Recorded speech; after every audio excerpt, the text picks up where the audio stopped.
Good morning, afternoon, or evening. Today is the art critique episode of the month, and the winner is going to get a Bronc V1, all right here on the Floaty channel. Don't forget to smash that like button and subscribe. So I have some brave souls who decided to share with me their IG handles and or their artwork so that I may do this critique for you today.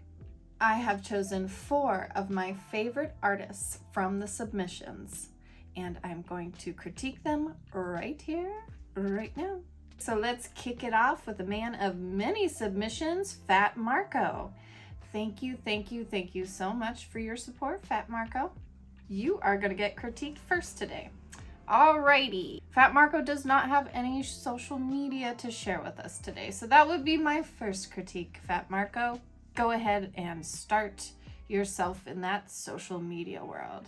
If you want to get by in the tattoo industry, you're definitely going to have to jump right in. So first off here, I have Fat Marco's shark. I dig this shark, Fat Marco. I think it's pretty cool. He's like biting through this rope and he's in the water, and I feel like I can see the motion and you really captured all that. The lines are a little shaky. Of course, we are on silicone, and silicone is pretty tough to tattoo, so I think you actually did rather a good job with the lining for being on silicone. The shading could use some work. I do notice that your shading style is a little patchy, although in this particular piece it works because the shark looks like it has some reflections, like it's underwater. I actually think your shading works for this piece in particular. However, it kind of loses me right here in the gill area where there's no black anywhere. There's actually no true black in the mouth here. I think those areas could get packed in. I have packed black into this silicone, so I know you can do it. That'll just look better. The teeth will pop. So just darken that area, and then decide, are these gills or stripes? I'm not totally sure. I'll let the viewers decide on that one. I think if they're gills, they need a little more depth, a little more shading. Maybe you can make it look like it's the some line work like the inside of a gill, or just a little bit of shading from the corner. And if it's a stripe, I don't know. I've never seen a shark with stripes like that, so I think they're gills. I'm gonna go with gills. All right. The shading in the lower part of the tail, I noticed, is actually pretty good. That's my favorite little moment in this whole piece, this tail. The top part of the tail, however, I think was shaded in a different sort of pattern. I would recommend trying to stay consistent with your line strokes, though, that so that the smoothness of the shading on the upper part of the tail looks as good as the shading on the lower part of the tail. I like also how you did not bring your shading all the way to the edge. That gives it even more depth. It makes it look like there's some light behind the figure and gives it more of a three-dimensional look. You could have brought that same effect into other parts of the shark. However, maybe you're doing that by accident, but it's actually effective to give that three-dimensional shape. Just work on your gradients a bit more here. All right, more from Fat Marco here on silicone. He has this anime piece in black and gray. What I like most about this piece is that he's experimenting with the different shading techniques and different pattern techniques. You can see stippling, some line work, some shading.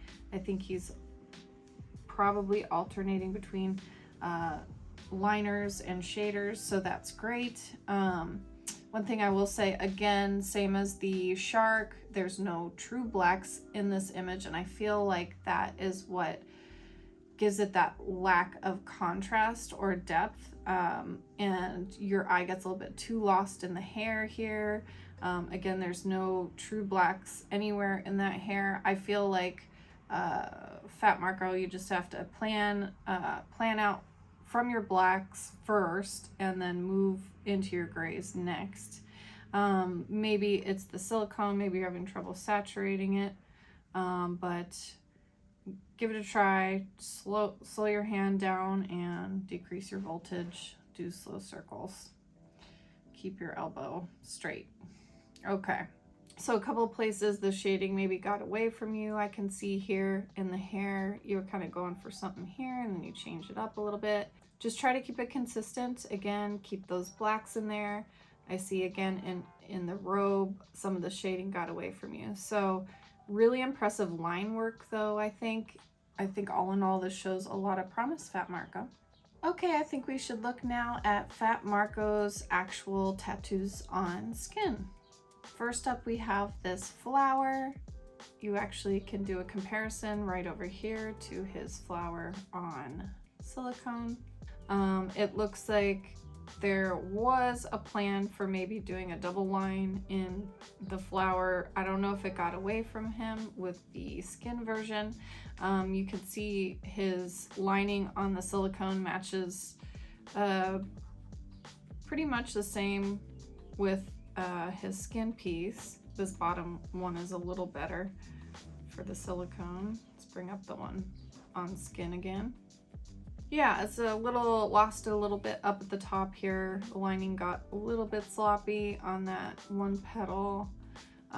He's bringing the color out to the edge here, but not quite, but it doesn't look the same on each petal. So just kind of hone in on that, Fat Marco, where your edge is going to be. Like, this is a neat style, but try to figure out how much negative space you're actually going to leave there, or if you're going to add another lighter color in between. The one thing that does worry me about this piece though is the center. I would be interested to know, I'd be interested just to know if it healed okay, because it looks a little overworked. I think he was trying to go for some kind of yellow color there, and I think just maybe was hard to see on the skin tone. Yellow is very hard to see. Remember, when you're working with it, it's going to blend with the blood and look a little bit like the skin color. Or I don't know if you had trouble with the yellow getting in there. Whatever it was, it's definitely going to be overworked in the middle there. So I'd imagine you'd be touching that again. Maybe just lower your voltage. Again, just slow your hand down. That should do it. Alrighty. Color is more challenging and definitely more of a learning curve. I see you got some of the color in here pretty well. Reds and greens tend to go in a little better. Yellows are a little tougher. I would still recommend with all your color just putting a drop of distilled water or witch's hazel. Witch hazel, you know what I mean. All right, up next we have Bamba Inc from Northern Ireland. Wow, thanks for watching, dude. We're gonna start off Bamba Inc's review here with this parent and child piece here. It looks like a nice tribute tattoo. What I'm noticing on this piece is that there's a little bit a lack of depth in the shading. There could be a little more depth on the edge here of this clock. We could have a better highlight and a better gradient between black and gray. It's just looking a little bit flat here around the clock, and I think even when it heals up, it's still gonna look a little bit flat there. I think these lines up here by the shoulder got away from you a little bit, and the way you were shading out looks a little choppy, not super smooth. The reason why this one looks flat is because you are just smudging one tone on the edge of the structures rather than creating a gradient between grays. And a normal gray wash, you want at least 3 or 4 different tones. So because there's no clear gradient between your dark and light shading here, I'm wondering if this was because there was an issue with your gray wash. Personally, I like to use at least 3 to 4, usually at least 4 different steps of gray wash. As I look at this piece, it looks like it only has maybe 2 steps and some black.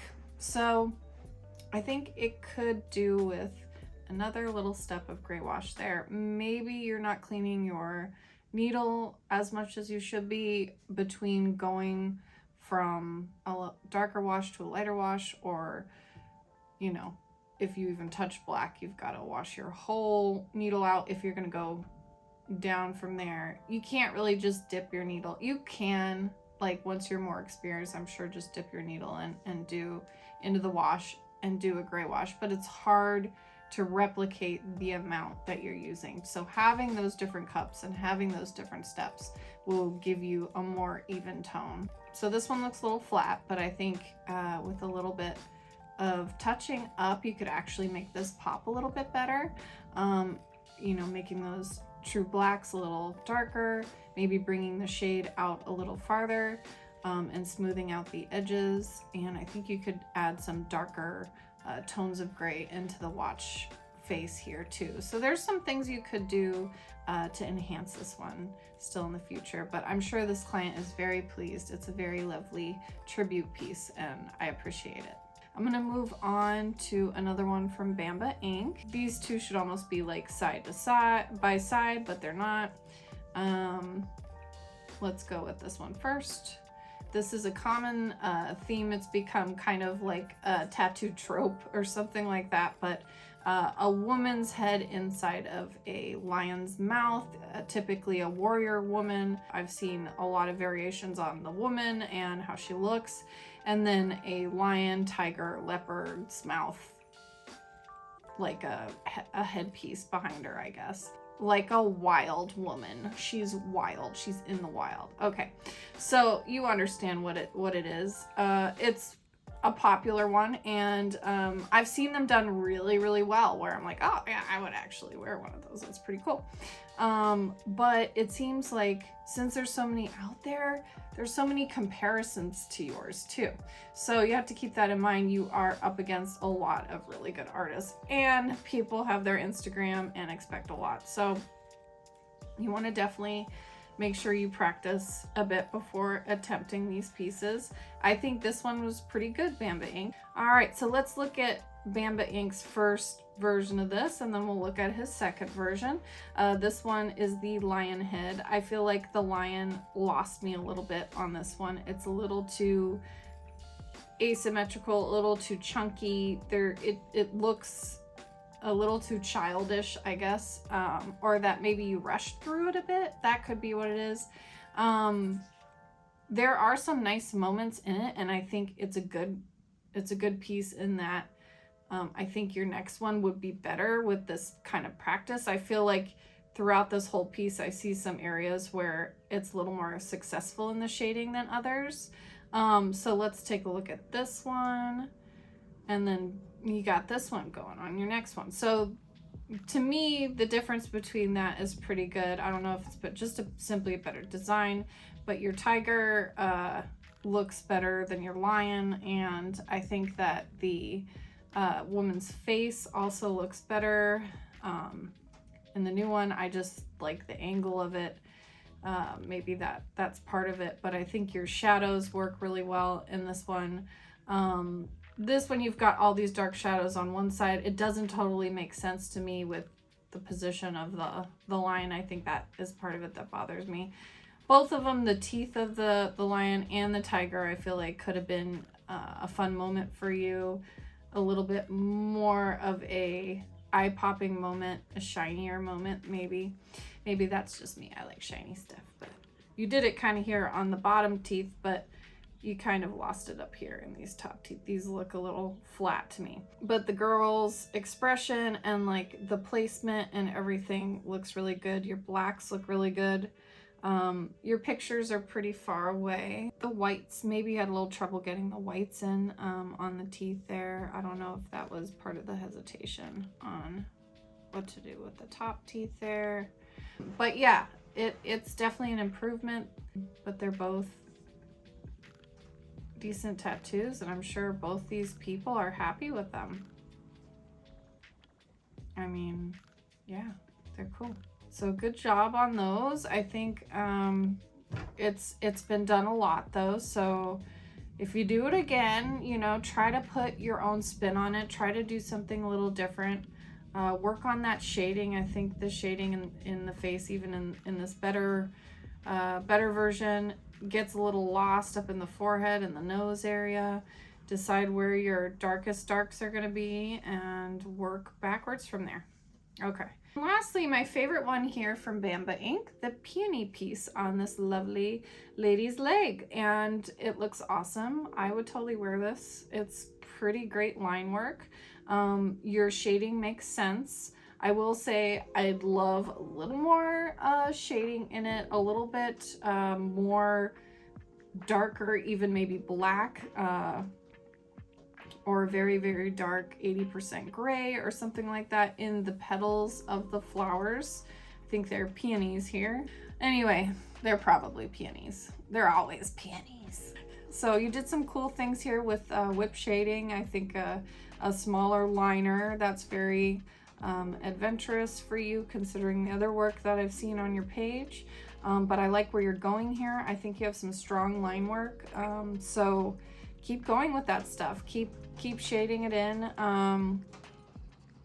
You know, it's looking good, man. Keep up the good work. So yep, keep up the good work, Bamba Inc. I would be super pleased if this was on my leg. I'm sure she's happy, especially now that she's not wearing this diaper.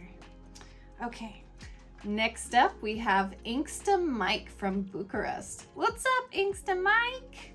I'm taking a look at your work. Okay, so this first one we have here, I picked out from your page. This is a Japanese dragon on a woman's thigh. What I'm noticing is your beautiful line work and how much I love this flower right here. That's the first thing that catches my eye. If this was on me, I'd be very happy with it. The one thing I will say though is, and I don't know if this was intentional, but it does look like you're using pretty much the same liner for the whole piece. Maybe that's the look you're going for, and certainly I think this looks great, but it would be worth it, I think, to try to throw in a couple thin lines in those flowers for the tinier details, and maybe in here, in the teeth, and some of the finer details in the face. You never know, it might give it a little more depth and just make it pop. So overall, I think this dragon is really cute, and just maybe a little line weight variation, but other than that, really nice job, Angsta Mike. All right, here's another piece from Angsta Mike. This one is a nice calf piece. It looks illustrative, black work in style, and in theme we have the alien Buddha with the person who's getting sucked into the UFO. Very cool. I like the whole theme. I like the concept. I love the way you chose to shade using this lining technique here at the bottom. It gives it that more illustrative quality, which I think is what you're trying to go for. Again, on this one, I would say line weight variation could help a little bit in the smaller details, maybe up here in the UFO, here in the planets. I think these lines could be done with a smaller liner, and it would still have that illustrative quality you're going for.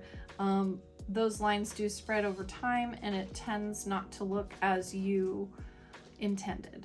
But all in all, very cool piece. I would definitely sport this one. I love aliens, and I think I am one. It's so cute. A little ghost and a heart, and he's squeezing the heart, and little tiny hearts are coming out. It's very cute. It's done with just black and red, which is the style that I see is very popular on Instagram. I think it looks awesome. I love that style personally myself. I would love to have a little ghosty ghost like this. It's cute. However, the line work's a little shaky for me on this one. It's super hard to do fine line work in such a tender, soft area too, with needles that are finer, that can kind of catch on things and wobble easier because they're smaller.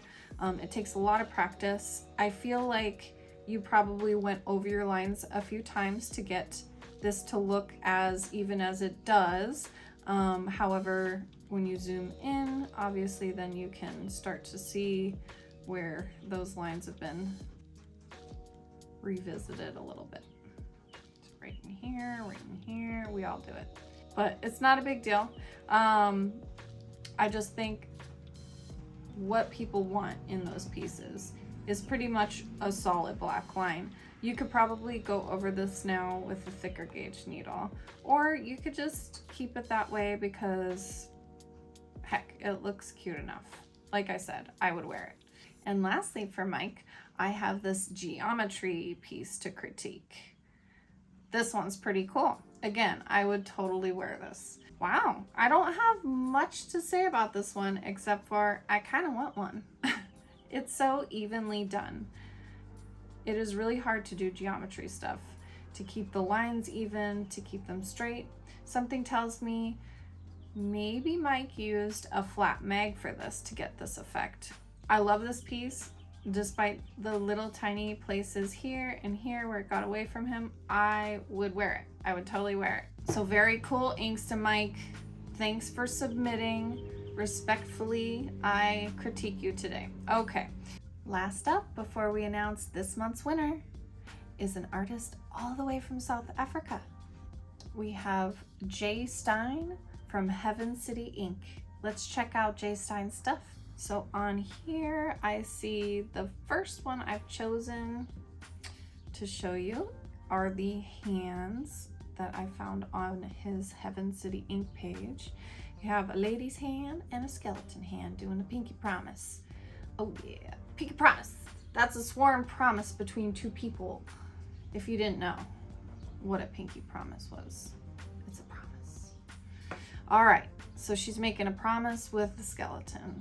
There seems to be some meaning behind the picture. I like that it confuses you a little bit. I like that the hand is rendered really well. I like that the hand is in color and the skeleton is in black and white. I like that contrast. I will say the color seems like it got a little bit away from you, a bit, Jay. I'm just gonna call you Jay. Jay, when you try to do the top of this hand, I see a little bit more of a line through the knuckles rather than an intentional shade there. I think if you just had blended the edges of this darker color into this lighter color, it may have helped a little bit. Or you might just need to think more about how the shading should really look on a hand like this. It's a young woman's hand too. We don't want to make her look old and decrepit with too much shadowing on her, the back of her hand there. So the skeleton has a little bit better shading with the gray on the edges. The one thing I'll notice in the carpals, yes, the carpals, is that you don't really know where your light source is coming from on those. The volume of the shape of tarsals, they're more like rocks or roundish things, doesn't really come across to me on that one. But I like that both of these are well rendered. They look like they're doing the pinky promise. I don't know if it's your design, but it's very cute. Maybe just play around with your line weight a bit more in the program and your shading. Good job. Moving on. Okay, so we're gonna pull up another one here from Jay. Aha, we have the lady bust inside of a bird cage with some butterflies on top. This whole thing is a little familiar. I like it. I don't know why, but I like it. I love her purple hair. I like the two-toned hair. It kind of gives her that punk look, and she kind of looks like she doesn't care, but you're wondering, why is she just a torso? How could this be? I like the message behind it. It's really surreal. It has a metaphor to it. The butterfly size in relationship to the lady's head is off, so that's one thing that catches my eye.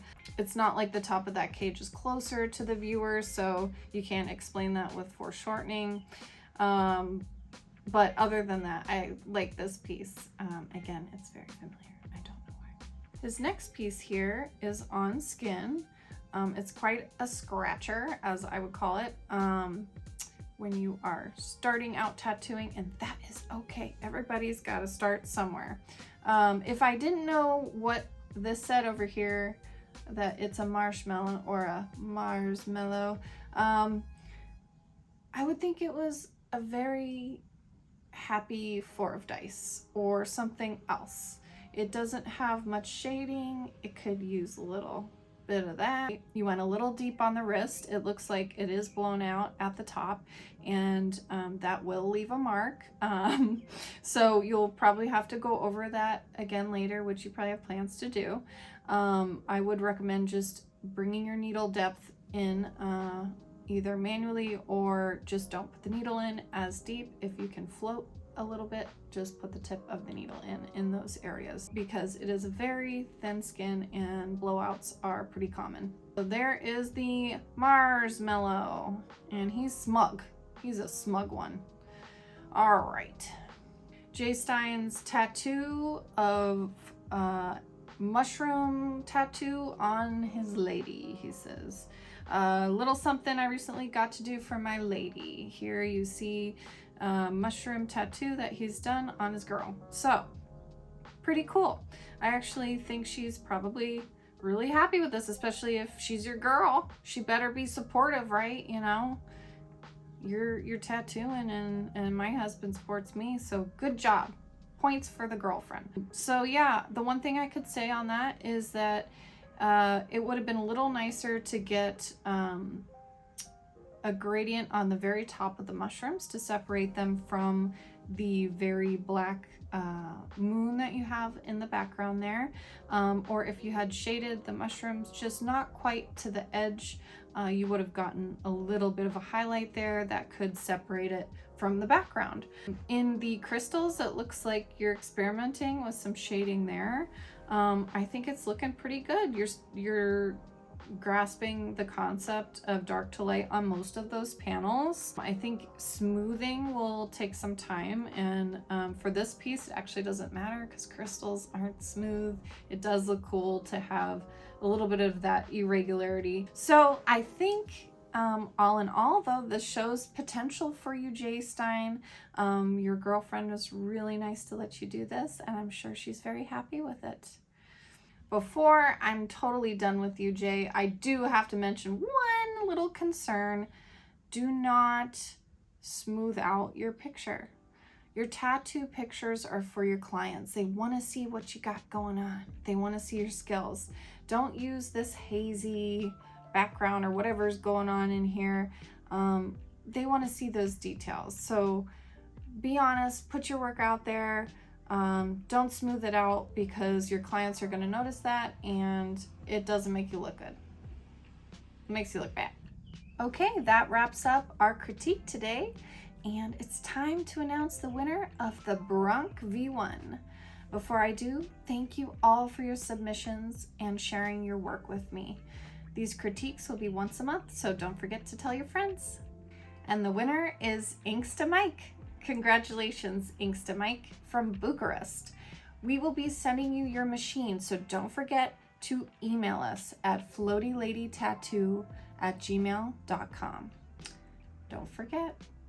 So Angsta Mike, the reason I chose you is because I feel like your blacks are truly black, your lines are good lines, and your compositions are great. I think overall, the work that I've seen today, yours is my favorite, and I would be totally proud to wear it on my own body.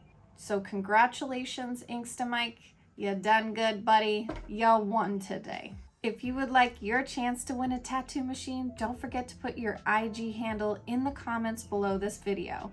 You can also email me at floatyladytattoo@gmail.com. Next month, you could win the Line Chin Sorter. All right, pretty cool case too. You want your chance to win? don't forget, comments below. Do it now. And don't forget to smash that like button. Goodbye, everybody. Thank you. Bye.